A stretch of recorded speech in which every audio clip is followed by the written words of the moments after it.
Benjamin Fulford, le 30 mai 2017. Les États-Unis et la Russie mettent la pression sur la France et l'Allemagne contrôlée par Rothschild. La scission dans la structure occidentale du pouvoir, entre les Illuminati gnostiques méritocratiques et les familles de lignée khazariane, a été mise en évidence lors de la réunion du G7 le week-end dernier. Pour ceux qui suivent un protocole diplomatique normal, la guerre des mots lors de la rencontre et après celle-ci, entre les Allemands et les Français d'un côté, et les Britanniques et les Américains, de l'autre, était sans précédent dans cette époque d'après-guerre. Le président américain Donald Trump, par exemple, a traité les Allemands de très mauvais, et a menacé d'arrêter d'importer des voitures allemandes aux États-Unis.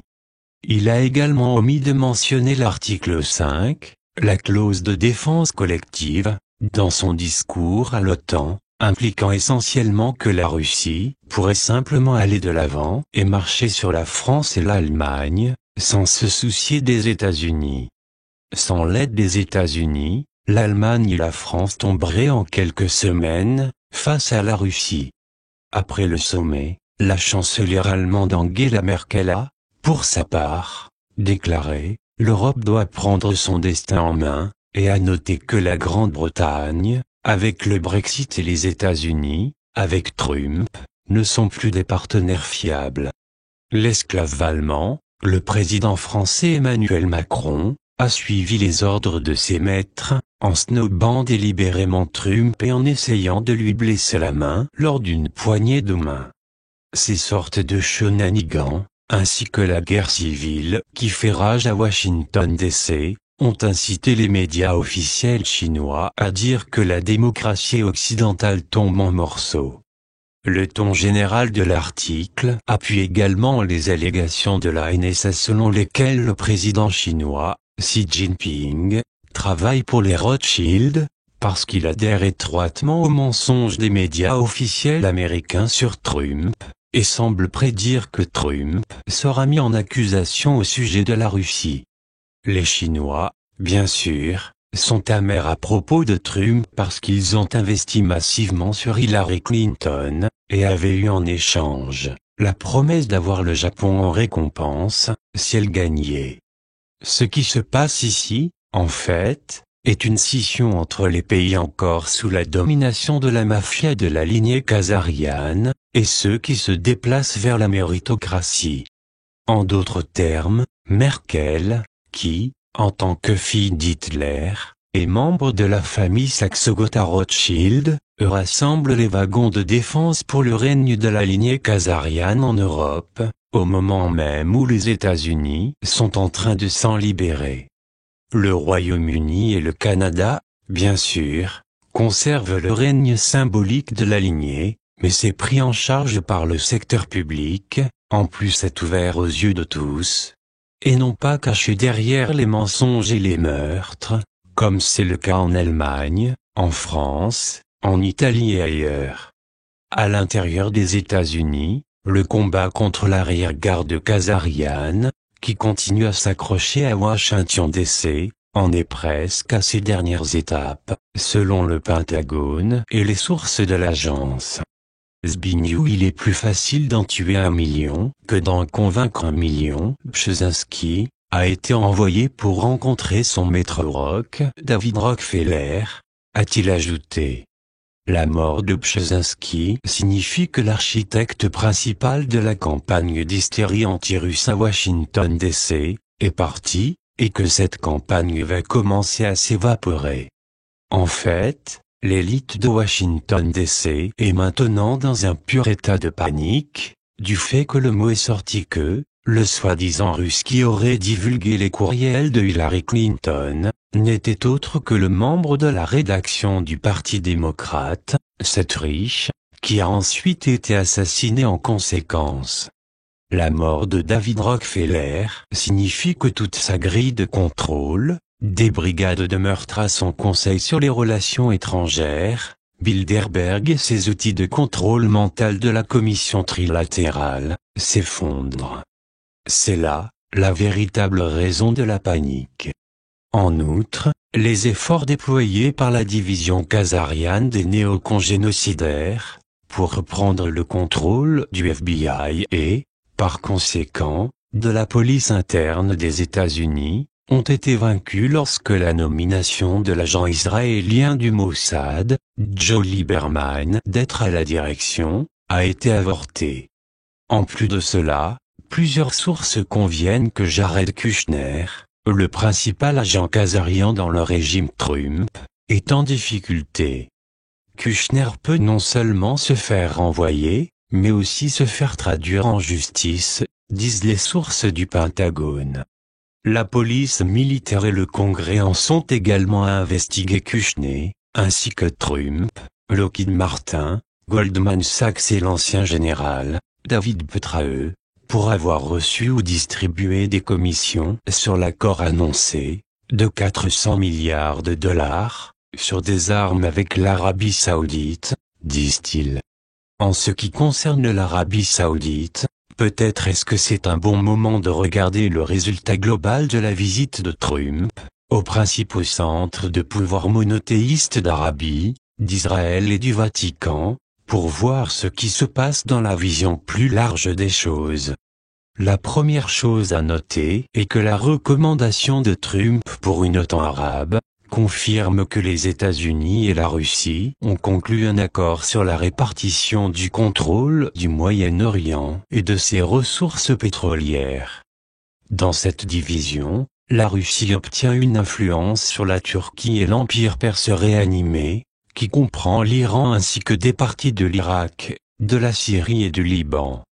Les États-Unis obtiennent Israël, les États arabes du Conseil de coopération du Golfe, la Jordanie et l'Égypte.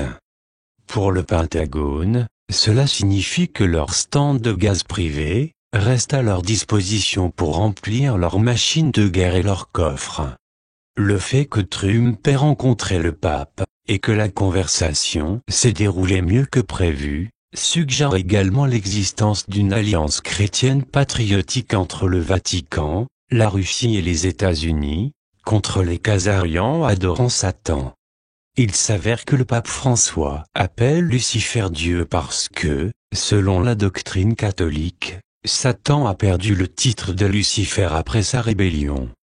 Trump a également laissé un message aux khazarians lors de sa visite en Israël, en refusant de laisser le premier ministre israélien et leader sataniste, Benjamin Netanyahu, se faire prendre une photo avec lui devant le mur des lamentations, selon les sources du Pentagone. Le message en était que la vieille ville de Jérusalem est un territoire occupé, qui doit être retourné à la Palestine, explique-t-il. Selon les sources jésuites, on a également lu à Trump la loi sur les émeutes à propos de la guerre, lorsqu'il a visité le pape.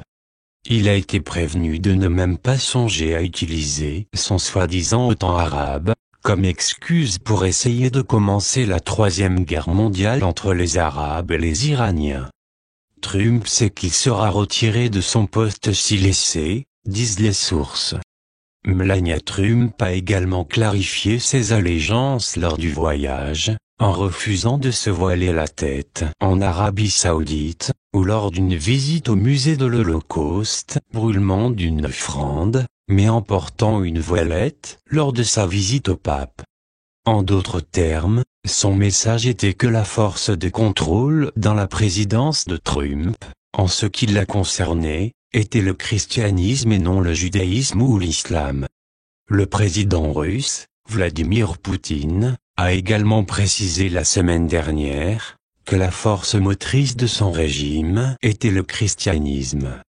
Lors d'une cérémonie consacrant une église, qui a été construite pour marquer le centenaire de la révolution bolchevique de 1917, Poutine a déclaré: « Cette église est consacrée à la résurrection du Christ et aux nouveaux martyrs, en d'autres termes, à la mémoire de ceux qui ont souffert pendant les années de persécution anti-religieuse, et qui sont mortes pendant ce temps de répression. » Inutile de dire que les gens derrière la souffrance russe, au cours du XXe siècle, sont les mêmes satanistes qui sont derrière les néocons mangeurs de guerre, qui ont tout fait pour transformer les États-Unis à devenir la principale source mondiale du mal, au cours du XXIe siècle. Dans l'ensemble, les satanistes sont confrontés à une défaite finale en Occident, et donc maintenant, le principal champ de bataille contre eux se déplace vers l'Asie. Ici, les satanistes ont attaqué les Philippines avec ISIS, leur armée mercenaire, parce que le président philippin, Rodrigo Duterte, a non seulement expulsé les Khazarians avec l'aide chinoise et russe, mais il bloque également leurs opérations de commerce de drogue et de pédophilie là-bas, disent les sources du Pentagone. Duterte a arrêté 3000 trafiquants d'enfants en ligne, après avoir rencontré Trump, disent-ils. C'est peut-être pour cette raison que les médias contrôlés par les satanistes khazarians ont publié la transcription classifiée d'un appel téléphonique entre Trump et Duterte. L'autre chose qui bouillonne encore en Asie, c'est bien sûr la situation nord-coréenne. Les sources japonaises de droite, proches de l'empereur, disent maintenant que la Corée du Nord travaille depuis longtemps avec Israël pour créer la Babylone 2.0, c'est-à-dire placer le monde en servitude sous les Khazarians. Il y a également sous la surface une lutte de pouvoir très intense en Chine et au Japon, de dire de multiples sources politiques et du monde interlope. Les médias et une partie de l'establishment au Japon est clairement sur une campagne pour retirer le Premier ministre Shinzo Abe, en exposant pas moins de 6 scandales distincts, principalement des offres immobilières obscures, auxquelles il serait relié. Une source proche d'Abe dit qu'il est très malade, mais qu'il est déterminé, si nécessaire, à mourir en poste. L'esclave de Rothschild, le ministre des Finances, Taro Aso, voulait remplacer Abe, mais son principal soutien, le poids lourd du LDP, Kaoru Yuzano, a été tué la semaine dernière, indiquent les sources japonaises de droite. En outre, une source de droite dit que la personne qui a récemment rencontré l'empereur, pour demander la libération de fonds, n'était pas le serviteur de Rothschild, Michael Greenberg, tel que rapporté par ce bulletin d'information, mais en fait l'ancien directeur de l'agence de renseignement de la défense, Michael Flynn, qui selon des sources, avait été envoyé par Henry Kissinger. Il a quitté les mains vides, dit-il. Dans tous les cas, Kissinger lui-même devra rencontrer personnellement un membre de la société Dragon Blanc, pour prouver qu'il est encore vivant, et n'est pas seulement un hologramme informatique généré par une intelligence artificielle. En Chine, les sources des factions de Shanghai, de Guangdong et de Taïwan, du monde interlope chinois, disent qu'une campagne visant à supprimer le président Xi Jinping est en plein essor. Ils disent que son impopulaire campagne anticorruption n'avait été qu'une excuse pour éliminer ses rivaux. Les Chinois ont également accéléré leurs plans pour échapper au système financier occidental contrôlé par les Khazarians, suite à la récente baisse de la cote de crédit de la Chine par Moody's. Les Chinois sont derrière le Bitcoin, selon les sources de la société secrète asiatique. C'est pourquoi Bitcoin a augmenté de valeur après que la baisse ait été annoncée. C'était comme si les Chinois disaient que le système de paiement international SWIFT, basé sur Windows Vista, appartenant aux Khazarians, était désuet. Les Asiatiques supportent désormais la crypto-monnaie soutenue par l'or. Traduction Estelle Pénote de la traductrice. Pour ceux qui comprennent l'anglais, je suggérerais vraiment que vous vous abonniez à la lettre hebdomadaire de Benjamin Fulford et à Gaia.com. Les gens comme eux travaillent fort pour nous, et ce, au péril de leur vie. Les soutenir est un tout petit moyen de leur témoigner notre reconnaissance. benjaminfulford.net